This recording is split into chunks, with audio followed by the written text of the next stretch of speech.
Ya. Hari ini kuliah kita adalah tentang jamur, ya, atau kapang. Yang minggu lalu kita sudah belajar tentang yang uniseluler dan prokariot. Maka hari ini kita masuk ke yang eukariot, uniseluler, dan multiseluler. Itu yang coba kita bicarakan pada hari ini. Ya. Tujuan dari materi hari ini adalah mampu menjabarkan tipe-tipe kapang yang penting dalam industri. Nah, itu nanti mungkin saudara harus dapat mencontohkan, ya, yang akan kita berikan, ya. Mampu memberikan setidaknya satu contoh dari tiap-tiap kelompok utama kapang yang penting dalam industri. Nah, ini yang perlu dicatat ini. Karena berarti nanti bagian akhir atau mungkin di UTS atau di tugas, saudara akan diminta ini. Ya, karena saudara sudah dapat mencapai tujuannya tidak. Nah, itu harus dinilai. Ya, jadi mampu menjabarkan tipe-tipe jamur, mampu memberikan satu contoh dari tiap kelompok. Ya. Itu yang mungkin perlu nanti saudara amati. Ya. Saya yakin Anda sudah mengenal apa itu kapang, apa itu jamur. Biasanya pada musim hujan gini, banyak sekali jamur kita jumpai. Ya. Tiba-tiba di halaman kita ada jamur tumbuh. Ya. Zaman saya kecil, kadang-kadang pada musim hujan ini sering mencari jamur untuk dimasak. Ya. Jamur barat, ya, yang warna putih dan sebagainya. Ya. Sekarang mungkin orang sudah nggak ada yang mencari jamur macam itu. Ya. Ya. Jadi jamur itu termasuk organisme yang heterotrof. Ya, artinya apa? Bukan autotrof, artinya dia membutuhkan sumber karbon organik. Jadi dia nggak dapat menggunakan sinar matahari, kemudian dipakai seperti tanaman, nggak dapat. Dia seperti organisme binatang, ya, seperti kita. Dia nggak dapat, dia harus menggunakan bahan organik. Maka seringkali dia tumbuh pada tanaman-tanaman yang mati. Ya. Karena bahan organik itu sudah, nah itu digunakan untuk tumbuh. Nah, sehingga orang mengatakan jamur itu penting dalam proses dekomposer. Sehingga gunakan pakai kompos. Nah, untuk menumbuhkan jamur, nanti jamurnya tumbuh diambil, sisanya jadi kompos. Nah, yang dapat digunakan oleh tanaman.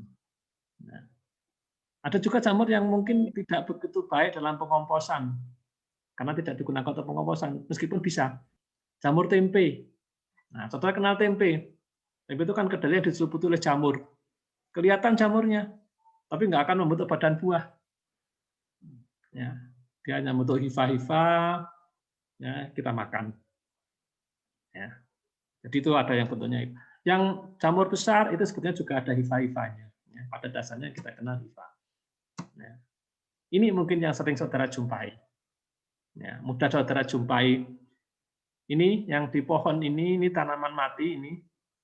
Kebetulan tadi pagi jalan-jalan kok lihat ada jamur pleurotus, jamur tiram tumbuh di situ, langsung saya foto.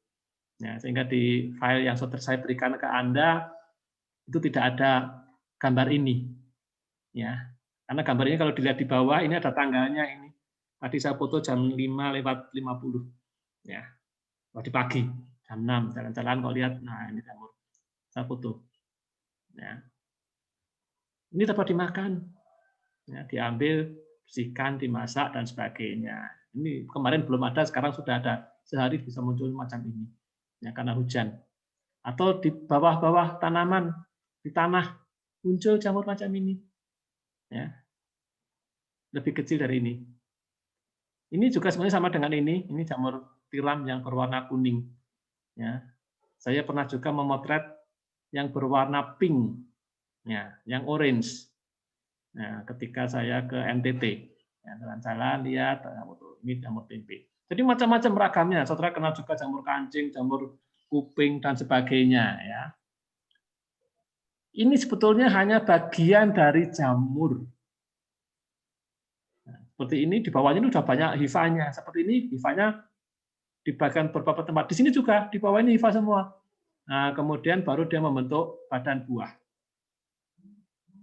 Yang keluar jadilah ini. Yang kita lihat ini sudah kumpulan. Di sini nanti basidiosporanya ini nyebar ini dari sini. Ya, dari bawah ini, nah ini nanti nyebar pada lamela-lamelanya, lamela-lamela. Ya, nanti dia akan nyebar, terbawa oleh angin, jatuh ke satu tempat, cocok tempatnya, tumbuhlah dia. Ya, nanti macam itu. Ya. Jadi dia tidak aktif terus kemudian mencari-cari tempat, enggak bisa. Nah, seperti biji-bijian, cocok, dia kemudian dia akan tumbuh. Nah, kalau ini memang diinokulasi langsung, ya, dibudidayakan sehingga menjadi hiasan. Jadi seperti dibuat dalam pot, ya, tapi ini data dari menggunakan limbah kayu, ya, kemudian dia disterilkan seperti saudara kalau beli backlog untuk nanam jamur tiram, ya, kemudian ketika sudah mulai muncul, dia masukkan dalam pot, sehingga seakan-akan dia tumbuh seperti tanaman. Nah, sehingga menjadi lebih menarik untuk ditampilkan. Ya, ini satu contoh ya, yang mudah kita jumpai. Ya. Oke. Ini ada ininya saudara. Ya. Lebih dari 56.000 spesies kapang yang telah teridentifikasi. Jadi kalau saudara buka buku tentang fungi, itu ada puluhan ribu spesies. Ya.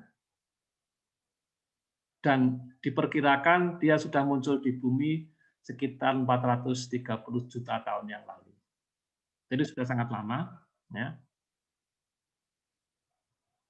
Ada 3 kelompok utama sebetulnya, meskipun sekarang dikembangkan jadi 5. Ya. Zygomycetes, Ascomycetes, Basidiomycetes.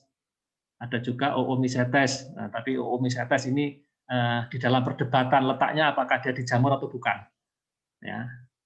Apakah dia di jamur atau di protozoa, ya, atau di protista. Jadi banyak ahli yang memperdebatkan. Namanya masih dulu dimasukkan dalam kelompok dari jamur, maka menggunakan kata mycetes, Oomycetes, ya, Deuteromycetes. Nah, Deutero itu dia belum lengkap, imperfect fungi. Ya. Nah, ini ada pertentangan. Sehingga sewaktu jamur dulu misalnya Aspergillus itu masuk dalam Deutero, dalam imperfect, ya. Tapi kemudian dia masukkan ke dalam yang lain. Ya.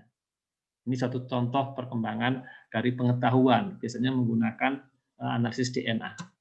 Ya. Maaf, ini belum kehapus tadi. Ya. Nutrisi, ya. Kapang tadi saya katakan itu heterotrof, ya.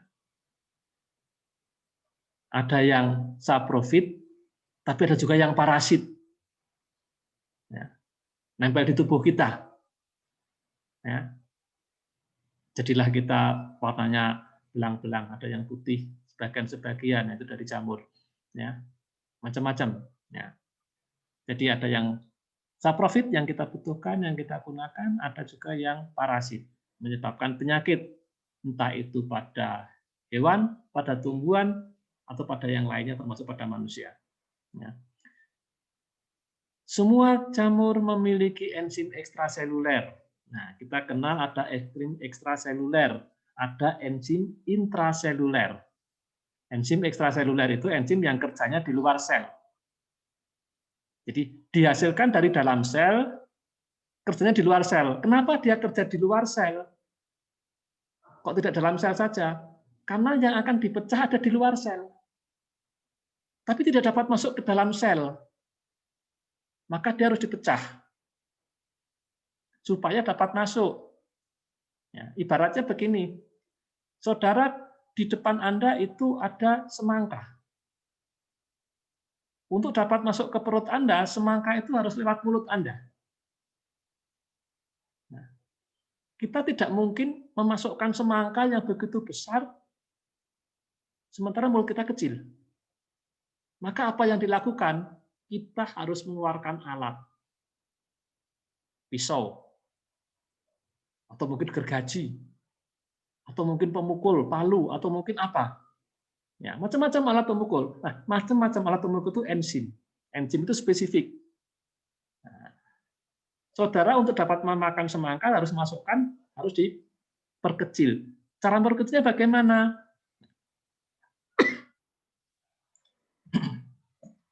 Saudara harus memilih alatnya.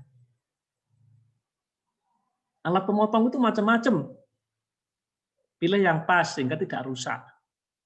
Tapi terpotong-potong menjadi kecil-kecil bisa masuk. Itulah enzim ekstraseluler. Kerjanya di luar sel.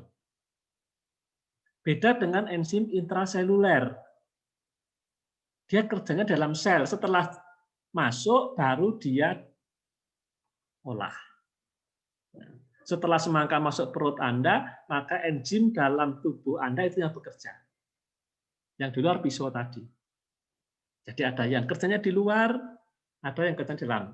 Ada enzim ekstraseluler, ada enzim intraseluler. Itu bedanya hanya di situ. Nah, nanti ada endoenzim, enzim sama exoenzim, itu lain lagi. Ya. Itu pengertian dari enzim. Ya. Ini tadi ada tambah lagi contoh Ganoderma dan sebagainya. Ini kita ambilkan dari bukunya Thomson. Ya.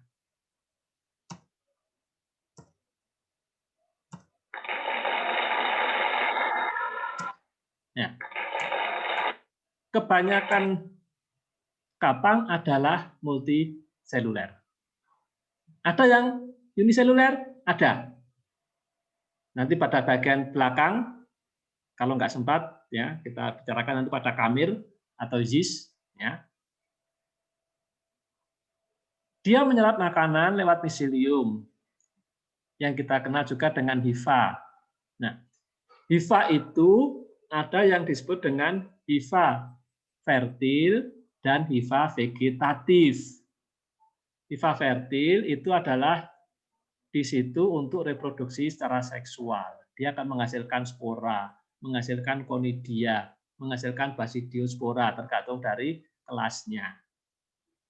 Sedangkan yang ada, dia biasanya ke arah udara atau hifa aerial, ya, ke arah udara, karena untuk perkembangbiakan. Hifa yang satunya, hifa yang kita kenal dengan hifa vegetatif, itu menempel pada permukaan substrat untuk menyerap, untuk mengabsorpsi substrat, mengeluarkan enzim. Ya, nempel dia di situ. Itu hifa vegetatif. Ya, jadi kalau saudara beli tempe, itu yang putih itu hifa vegetatif. Ya. Nanti di pojok-pojok biasanya akan muncul hifa fertilnya. Ya. Pada hifa fertil tadi, nanti akan muncul sporangium, spora yang membawa alat perkembangbiakan. Warnanya biasanya abu-abu. Ya, itu sering kita lihat. Ya. Atau roti itu ada yang hitam-hitam nanti itu gitu. Ya. Dindingnya itu menggunakan kitin, mirip dengan pada binatang. Pada serangga itu kitin. Pada udang itu kitin, jamur juga kitin. Ya. Jadi dia dekat dengan dengan hewan. Sedangkan tumbuhan itu menggunakan selulus.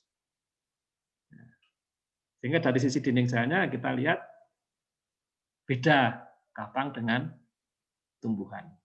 Ya, satunya selulus, satunya kitin. Kitin mengarah kepada animal. Nah, hifanya ini itu ada yang bersepta, ada sekat-sekatnya, ada yang tidak bersepta, langsung, ya, sonositik. Nah, jadi tapi yang bersepta itu ada lubangnya, sehingga tetap ada aliran sitoplasma. Ya, ada aliran sitoplasma. Ya, cuman intinya ada di situ. Sedangkan pada yang tidak bersepta, intinya menyebar. Ya, ada di mana-mana. Ya. Reproduksinya dapat secara seksual dan dapat secara aseksual.